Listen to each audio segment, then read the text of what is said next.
Shri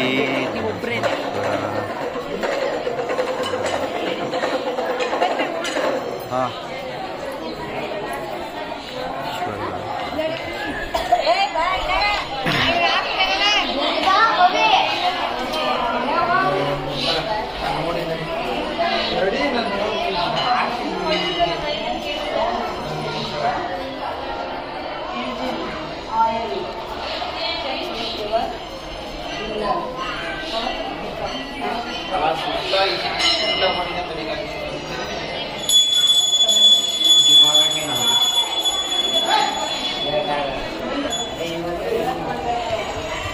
sir, ಈ ದೇವ್ರ ಬಗ್ಗೆ ಮಾಹಿತಿ ಏನಾದ್ರು ಇದೆಯಾ? ಹೆಚ್ಚಿನ ಮಾಹಿತಿ?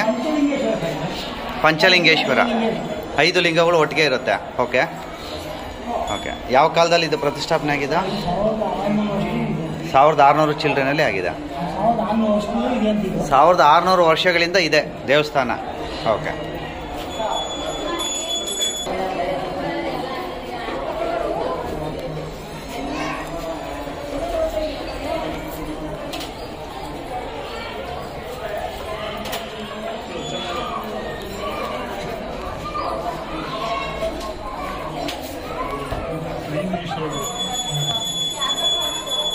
ಏನಪ್ಪ ಈಶ್ವರ ಅಂತ ಹೆಸರು?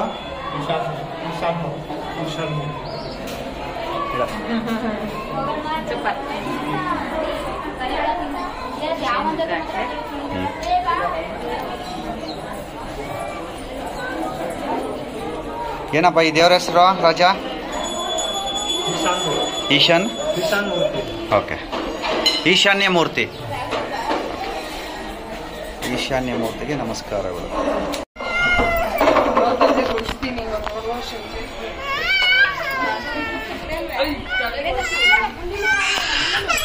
ಸ್ವಾಮಿ, ದೇವರ ಬಗ್ಗೆ ಹೇಳಿ ಒಂದೆರಡು ಮಾತು. ಚಂಡಿಕೇಶ್ವರ ಅಂತ. ಓಕೆ. ಇಲ್ಲಿ ಕ್ಷೇತ್ರಕ್ಕೆ ಬಂದಾಗ ಮೊಗೂರು ತ್ರಿಪುರ ಸುಂದರಿ ಅಮ್ಮನವರು, ಮತ್ತೆ ಶ್ರೀ ದೇಶೇಶ್ವರ ಶಂಕರೇಶ್ವರ, ಮತ್ತೆ ಪಾರ್ವತಿ ಅಮ್ಮನವರು ದರ್ಶನ ಮಾಡಿ ಇಲ್ಲಿ ದರ್ಶನ ಮಾಡಿದ್ರೆ ಅವಾಗ ನಿಮ್ಗೆ ಈ ಕ್ಷೇತ್ರದ ಫಲ ಸಿಗುತ್ತೆ. ಪೂರ್ತಿ ಫಲ ಸಿಗುತ್ತೆ. ಪೂರ್ತಿ ಫಲ ಸಿಗುತ್ತೆ. ಸೊ ನಾವು ತ್ರಿಪುರ ಸುಂದರಿ ಅಮ್ಮನವ್ರ ದೇವಸ್ಥಾನ ದರ್ಶನ ಆಯ್ತು, ಸ್ವಾಮಿಯವ್ರ ದರ್ಶನ ಆಯ್ತು, ಅಮ್ಮನವ್ರ ದರ್ಶನ ಆಯ್ತಪ್ಪ, ನಿಮ್ ಸನ್ನಿಧಾನಕ್ಕೆ ಬಂದೀನಿ, ಎಲ್ಲ ಒಳ್ಳೇದ್ ಮಾಡಪ್ಪ, ಈ ಕ್ಷೇತ್ರದ ಫಲಗಳನ್ನ ನಮಗೆ ತಿಳಿಸಪ್ಪ ಅಂತ ಹೇಳಿದ್ರೆ ಅದು ಫಲ ಸಿಗುತ್ತೆ. Okay okay. ಅದಕ್ಕೆ ಹಿಂದಿನ ಕಾಲದಲ್ಲಿ ಹೇಳ್ತಾರೆ, ಚಂಡಿಕೇಶ್ವರನ ಒಟ್ಟು ವರ್ಷಕ್ಕೆ ಬೆಳಗಿನ ಸಂಜೆ ತನಕ ಆಗಿದ್ದ ಅಂತಂದಲ್ವಾ. ಓಕೆ. ಅಲ್ಲ, ಮಕ್ಕಳಿಗೆ ಚಂಡಿ ಬಿಡುತ್ತೆ ಅಂತ ಹೇಳ್ತಾರೆ. ಹಠ ಮಾಡ್ತಾರ ಕೆಲವರು, ಬೆಚ್ಚೋದು ಮಾಡೋದು. ಓಕೆ. ಅದೆಲ್ಲ ಮಾಡಿದಾಗ ಕಡಲೆಪುರಿ ತಂದು ಒಂದು 5 ಕಾಯಿನ್ ತಂದು ಏನ್ ಮಾಡ್ಬೇಕು? ಕಡಲೆಪುರಿ. ಓಕೆ. ಮತ್ತೆ ಒಂದು ಕಾಯನ್ನು ಕಾಯಿನ್ ತಂದು ಮಗು ನಿವಾರಿಸ್ಬಿಟ್ಟು ಇದಕ್ಕೆ ಪಾದಕ್ಕೆ ಇಟ್ಟಿಸಿದ್ರೆ ಆ ದೃಷ್ಟಿ ದೋಷ ಏನೇ ಇದ್ರು ಪರಿಹಾರ. ಸೊ ಯಾವುದೇ ತರದ ದೃಷ್ಟಿ ದೋಷ ಪರಿಹಾರ ಕೂಡ ಇದು ಒಳ್ಳೆ ದೇವತೆ. 3 ವರ್ಷದ ಮಕ್ಕಳು ಒಳಗಡೆ, 3 ವರ್ಷದ ಒಳಗಡೆ ಇರುವಂತ ಮಕ್ಕಳು ಜಾಸ್ತಿ ಚಂಡಿ ಮಾಡ್ತಾರೆ. ಅವ್ರಿಗೆ ತಾಯಿತ ಕಟ್ಸೋದು ಆ ಥರದ್ದು ಏನಾದ್ರು ಇದೆಯಾ?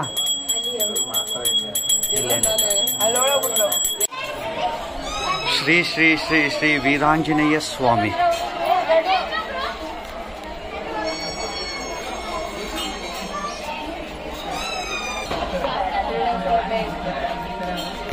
ಮೂಗಿರಿನ ದೇಶೇಶ್ವರ ದೇವಸ್ಥಾನದಲ್ಲಿರುವ ಆಂಜನೇಯ ಸ್ವಾಮಿಗೆ ನಮಸ್ಕಾರಗಳನ್ನು ತಿಳಿಸೋಣ. ಜಾತ್ರೆಯ ಪ್ರಯುಕ್ತ ಎಲ್ಲರೂ ಕೂಡ ಆಂಜನೇಯನ ಸ್ಮರಿಸುತ್ತಾ ಮುಂದೆ ಹೋಗೋಣ.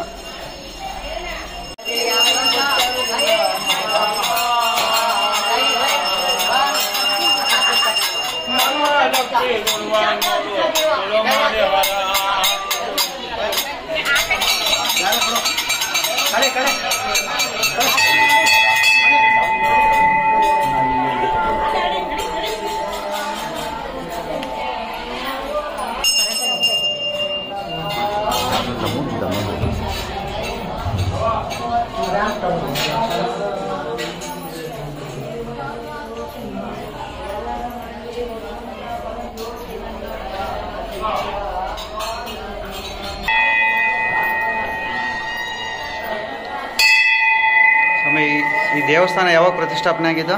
6 ವರ್ಷದಿಂದ. ಪ್ರತಿ ಶನಿವಾರ ಉತ್ಸವ ನಡೆಯುತ್ತೆ ಊರಲ್ಲಿ. ದೇವಸ್ಥಾನ ಪ್ರಾರಂಭ ಆಗಿ 60 ವರ್ಷ ಆಯ್ತು. ಈ ಉತ್ಸವ ಮೂರ್ತಿ ಓಕೆ, ಇದು ಉತ್ಸವ ಮೂರ್ತಿ. ಅದೇ ಉತ್ಸವ ಮೂರ್ತಿ 66 ವರ್ಷ ಆಯಿತು. 66 ವರ್ಷದಿಂದ ಈ ಉತ್ಸವ ಮೂರ್ತಿ ಇದೇ ಪೂರ ಪ್ರತಿ ಶನಿವಾರ ನಡೆಯುತ್ತೆ. ವಾರ ಇಂಥ ಮಳೆ ಗಾಳಿ ಏನೇ ಬರಲಿ ಓಕೆ, ಮಳೆ ಗಾಳಿ ಬಿಸಿಲು ಏನೇ ಇದ್ರೂ ಶನಿವಾರ ಮಾತ್ರ ವರ್ಷಕ್ಕೆ ಈ ಥರ ದೊಡ್ಡ ಉತ್ಸವ ಈ ರೀತಿ ಉತ್ಸವ ನಡೆಯುತ್ತೆ. ವರ್ಷದ ಯಾವ ಟೈಮ್ನಲ್ಲಿ ಉತ್ಸವ ಗೌರಿ ನಡೆಯುತ್ತೆ? ಹಬ್ಬ ಗೌರಿ ಹಬ್ಬಕ್ಕೆ. ಗೌರಿ ಹಬ್ಬದ ದಿನ ಶನಿ ದೇವರ ಉತ್ಸವ ನಡೆಯುತ್ತೆ ವರ್ಷಕ್ಕೆ ಒಂದು ಸಾರಿ. ಊರಿಗೆಲ್ಲ ಅವಾಗ ಹಾಂ ಹಾಂ, ಹಳ್ಳಿಯವರೆಲ್ಲ ಬಂದು ಪೂಜೆ ಮಾಡಿಸ್ಕೊಳ್ತಾರೆ, ಬಂದು ಅಷ್ಟೇ ಮನೆಯಾಗಿ ಓಕೆ. ಇದು ಉತ್ಸವ ಮೂರ್ತಿನಾ?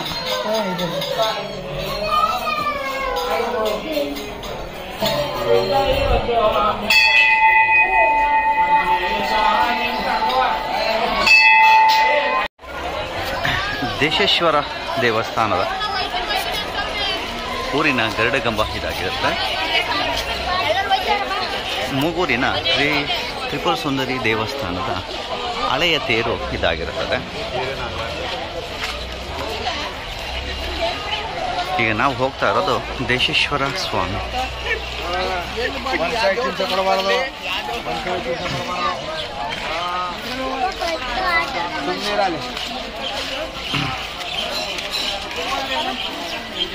ಭಕ್ತಾದಿಗಳು ಅತಿ ಹೆಚ್ಚಿನ ಸಂಖ್ಯೆಯಲ್ಲಿರುವುದರಿಂದ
ಸರ್, ದೇಶೇಶ್ವರ ಸ್ವಾಮಿ ಬಗ್ಗೆ ಏನಾದ್ರು ಹೇಳ್ತೀರಾ?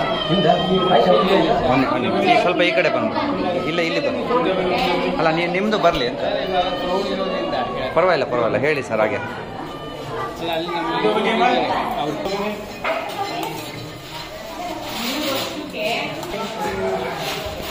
ಸರ್ ನಮಸ್ತೆ. ಹಾಂ, ಎಲ್ಲ ಆರೋಗ್ಯ. ಈ ದೇಶೇಶ್ವರ ಸ್ವಾಮಿ ಬಗ್ಗೆ ಹೇಳಿ ಸ್ವಾಮಿ. ವಿಡಿಯೋ ಮಾಡ್ಕೋತೀನಿ ನಂಗೆ. ಇದು ಕ್ರಿಸ್ತಶಕ 4-5ನೇ ಶತಮಾನದಲ್ಲಿ ಮಾಸ್ಕ್ ತೆಗೆದುಬಿಡಿ. ಕ್ರಿಸ್ತಶಕ 4-5ನೇ ಶತಮಾನದಲ್ಲಿ ಚೋಳರ ಕಾಲದಲ್ಲಿ ಇದು ಉದ್ಭವ ಮೂರ್ತಿ ದೇಶೇಶ್ವರ. ಓಕೆ. ಇದು ಗತಕಾಲದಲ್ಲಿ ಓಕೆ. ಈ ದೇವಸ್ಥಾನ ಇದ್ದದ್ದು. ಓಕೆ. ನೋಡಿ ಬೇರೆ ಹೌದು. ಅದು ಆ ನಂತರ ಅದು ಬೇಡಿಕೆ ಇಟ್ಟು ದೇವಸ್ಥಾನ ಮಾಡಿದ್ದಾರೆ. It is 3 stages. First, second, third, fourth stages. Okay. ಅದು ಆದಿಶಂಕರಾಚಾರ್ಯರಿಗೆ ಬಂದಾಗ ಈ ಲಿಂಗ ಅದು. ಓಕೆ, ಅಲ್ಲಿರೋದು ಅದು ದಾಳೆಗೌಡರವರು ಈ ಊರು ಆಡ್ತಿದ್ರು. ಅವಾಗ ದಾಳಕಾಲೇಶ್ವರ ಅಂತ ಅದಕ್ಕೆ 2 ಹೆಸರು. ಓಕೆ. ಓಕೆ. ಇದಿಷ್ಟು ಇಲ್ಲಿ ಇದು ವಿಶೇಷ. ಆಮೇಲೆ ಇದು ಹೊಯ್ಸಳರ ಇದು ಚೋಳರಾದ್ಮೇಲೆ ಗಂಗರು, ಹೊಯ್ಸಳರು, ವಿಜಯನಗರದ ಅರಸರವರೆಗೂ ಆಗಿದೆ. ಓಕೆ. ವಿಜಯನಗರದ ಅರಸರು. ವಿಜಯನಗರದ ಅರಸರು ನೋಡಿ, ಎದುರುಗಡೆ ಇದ್ದಾನೆ ಒಬ್ಬ ಪಾಳೆಗಾರ, ಕೈ ಮುಕ್ಕೊಂಡಿದ್ದಾನೆ. ಹೌದು. ಅವನು ಸುಪ್ರೀಂ ಜೊತೆ ಇದಾಗಿದೆ.